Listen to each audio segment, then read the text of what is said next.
नमस्कार मित्रांनो, ठरलं तर मग या मालिकेच्या आजच्या भागामध्ये सायली साक्षीला म्हणते, अगं तुझं तोंड तर मला बघायची सुद्धा इच्छा नाही आहे माझी, कारण माझा तुझ्याशी या आधीही संबंध नव्हता आणि आता यानंतरही कधीच नसेल, असं सायली रागातच साक्षीला म्हणते.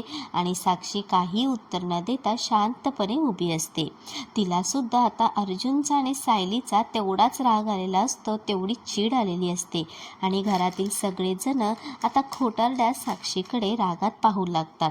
आणि आता नंतर सायली म्हणते, आनंदाची गोष्ट हीच आहे की तो केलेल्या गुन्ह्याची शिक्षा माझ्या वडिलांना नाही मिळणार. साक्षीची चांगलीच खरडपट्टी काढल्यानंतर सायली प्रियाकडे वळते. प्रिया आता लगेच स्वतःचा बचाव करण्यासाठी सायली असं म्हणून तिचा हात पकडते आणि विचारते, सायली तुझं मन किती मोठं आहे ना, खूप मोठं आहे ग. मी तुला छळायला नको हवं होतं, पण खरंच माझंच चुकलं. तू मला माफ करशील ना, प्लीज प्लीज मला माफ कर. असं म्हणून अक्षरशः आता प्रिया सायलीची माफी मागत असते. आणि आता लगेचच प्रिया म्हणते की मला जेलमध्ये नाही जायचं आहे. अगं तू जर अर्जुनला सांगितलंस ना तर तो नक्कीच काहीतरी करेल. मी कोणाशीही परत असं वागणार नाही. मला माफ कर म्हणून प्रिया सायलीचीच आज चक्क माफी मागत असते. आणि आता यावेळी कुणालाही प्रियाची दया येत नाही. आणि सायली आता रागाच्या भरातच सनकन अशी प्रियाच्या 2 मुस्काटीतच मारते. आणि आता हे पाहून सर्वांना खूप मोठा धक्का बसतो. आणि प्रिया ही आता सायलीकडे पाहतच राहते. आणि कल्पना, अस्मितालाही तेवढाच प्रियाचा राग आलेला असतो. सुमन बिचारी मात्र मागे उभी राहून रडत असते. त्यानंतर सायली प्रियाला म्हणते, हे बघ, करावे तसं भरावे. आणि आता 7 वर्षांना तू जेलमध्ये सडायचेस प्रिया. आणि आता तुला ना सुभेदार भेटायला येतील ना किल्लेदार. असं म्हणून प्रियाबरोबरचे सर्व संबंध सायली तोडून टाकते. आणि आता हीच तुझ्यासाठी योग्य शिक्षा असणार आहे, असंही ती ठणकावून सांगत असते. आणि आता तेव्हा नाही, मला प्लीज सोडा मला, असं प्रिया खूप मोठमोठ्याने म्हणत असते. परंतु प्रियाला आता त्या लेडी कॉन्स्टेबल असतात ना, त्या घेऊन जातात. प्रिया म्हणते, बाबा अहो प्लीज मला वाचवा ना, मी चुकले. पण रविराजचाही आता नाईलाज झालेला असतो. त्यामुळे आता आपल्या समोरून आपल्या लेकीला जाता आता 7 वर्षासाठी जेलमध्ये तुरुंगात घेऊन जात आहेत. हे पाहून रविराजच्या डोळ्यात सुद्धा आता पाणी भरतं. त्याच्या डोळ्याचा बाण फुटतो, कारण त्यालाही आता अजिबात आवडलेलं नसतं आणि सहनसुद्धा होत नसतं. परंतु प्रियाने स्वतः कबुली दिल्यामुळे आता त्याचाही नाईलाज झालेला असतो. त्यामुळे आता तो आपल्या तन्वीकडे पाहतच राहतो. नागराज देखील आणि सुमन देखील आता काहीच करू शकत नाही, कुणीही काही करू शकत नसतं. आणि नागराजच्या नावाने सुद्धा ती मोठ्याने बोंबा ठोकते, काका काहीतरी करा ना, मला नाही जायचे जेलमध्ये, मला नाही जायचे. पण नागराज आता तिच्याकडे जरा दुर्लक्षच करतो. आता अस्मिता मात्र प्रियाकडे पाहून हसत असते. तिला माहिती असतं प्रिया खूप खोटारडी आहे. आणि आता प्रियाला जाताना मधुभाऊ पाहतात आणि पुढे येत असतात. त्यांनाही थोडंसं तिच्याबद्दल वाईट वाटतं. परंतु आता आज 2-2.5 वर्ष झाले मी एवढा त्रास भोगतोय, तेही फक्त या भामट्या प्रियामुळेच, असं मधुभाऊंना वाटतं.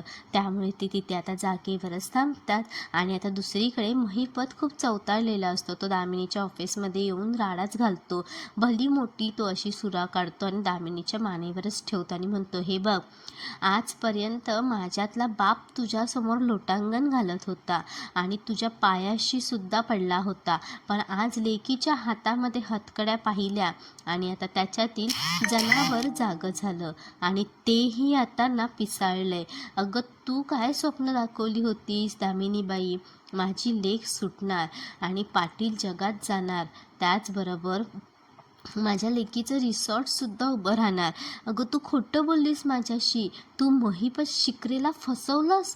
आता या फसवणुकीची शिक्षा काय तर नाक, कान, डोळे आणि जीभ आता कायमची जाणारच असं म्हणून अगदी तिच्यावर तो हल्ला करणार तेवढ्यातच दामिनीसुद्धा आता आपलं शस्त्र बाहेर काढते. तिच्याकडेही बंदूक असते. तेव्हा आता ती महिपतच्या छातीवरच पिस्तूल रोखून ठेवते आणि आता महिपतसुद्धा जरा घाबरतो, चाचपतो आणि त्याला ती धमकी देत म्हणते, मागं व्हायचा, गुपचूप मागं व्हायचं. मग आता रागातच ती म्हणते, हे बघ, इथनं निघायचं आणि मला अजिबात इथून पुढे आयुष्यात कधीही तुझं तोंड दाखवायचं नाही असं म्हणून ती त्याला अगदी चांगलंच आता कोंडीत पकडते. आणि आता महिपत तेवढ्यातच रागात म्हणतो, जाणार ना, कायमचा जाणार ग, परंतु आता कधीही मी तर जाणारच, पण तू तर कधी नाही, म्हणजे येणार नाही का, पण तू येणार ना बाहेर कधीतरी, तेव्हा हे नसेल ना तुझ्याबरोबर, म्हणजे पिस्तूल नसेल ना असं म्हणून तो पिस्तूलकडे हात करतो.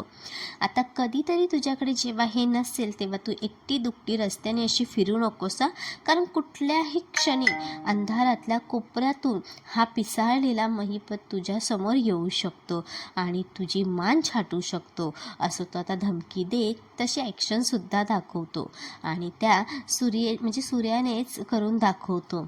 आणि आता रागाने लालबून झालेला महिपत हा गुपचूप तिथून निघून जातो. पण त्याच्या डोक्यात आता दामिनीच्या रागाची सनकच भरलेली असते. त्यामुळे तो तिथून गेल्यानंतर दामिनीला सुद्धा खूप राग आता आलेला असतो आणि पुढे काय करायचं याचाच ती विचार करत असते. आणि इकडे आता मधुभाऊ हे प्रियाकडे जेव्हा पाहत असतात तेव्हा सायली त्यांच्यासमोर जाऊन लगेचच उभी राहते आणि दोघांनाही आता अक्षरशः दाटून येतं. दोघेही एकमेकांना मिठी मारून खूप रडत असतात. तेव्हा आता कुसुमसुद्धा त्यांच्यासोबत जाते. खरं तर मित्रांनो, आज प्रियाचा खोटेपणा सर्वांसमोर आल्यामुळे सर्वांना ना सायलीच्या चांगल्या वागण्याची जाणीव झालेली असते. आणि आता मित्रांनो, पुढील भागामध्ये सर्वजण आपापल्या रूममध्ये जाऊन बसलेले असतात. सायली आता एकेकाला घेऊन येते आणि तिथे खुर्चीत बसवते आणि म्हणते, प्रियामुळे सर्वांना किती मनस्ताप झालाय ना हे मला चांगलं कळतंय, परंतु असा त्रास करून घेऊ नका तुम्ही, आणि तिच्यामुळे किती त्रास होत असेल तरीही अन्नाचा मात्र अपमान होऊ द्यायचा नाही. आता हीच आपल्या घरातली शिकवण आहे ना. मग असं आता म्हणून पूर्ण आजींना अगदी प्रेमानेच घास भरवते. आणि त्यानंतर अर्जुन सायली रूममध्ये जातात. तेव्हा आता सायली म्हणते, काय हो, प्रियाला फक्त 7 वर्षाची शिक्षा मिळाली, ते सुद्धा पुरावे मिटवल्याची. अहो, 7 नाही तर 14 वर्षाची शिक्षा मिळायला हवी होती तिला. आणि आता नेमकं सायलीचं बोलणं अश्विन हे सगळं ऐकतो आणि आतमध्ये येतो आणि म्हणतो, फक्त 14 वर्षाची नाही, तिला ना फाशीची शिक्षा व्हायला हवी होती. आता असं म्हणून तो अर्जुनला आणि सायलीला म्हणजे अर्जुनला जाब विचारतो, काय रे, तू तुझ्या बायकोच्या सांगण्यावरून माझ्या बायकोला जेलमध्ये पाठवलंस. तेव्हासुद्धा आता अर्जुनसुद्धा चवताळून म्हणतो, अश्विन, तोंडाला वाटेल ते ना बोलू नकोस. अरे तुला तुझ्या प्रेमासमोर ना काहीही दिसत नाही आहे. आणि आता चवताळलेला अश्विनसुद्धा म्हणतो, हो, माझ्या बायकोवर एवढं प्रेमच आहे, कारण तिचं आहे ना असं तुझ्या बायकोसारखं नाही आहे रे, पोटात एक आणि होटात एक असं नाही आहे, समजलंस. असं म्हणून दोघांमध्ये आता खूपच वाद होतात. तर आता अर्जुनच्या तळपायाचा आग मात्र मस्तकात जाते, कारण हे असं काही बोललेलं अर्जुनला सुद्धा सायलीविरुद्ध सहन होत नाही. अशाच प्रकारे मालिकेचे पुढील भाग पाहण्यासाठी चॅनलला सबस्क्राईब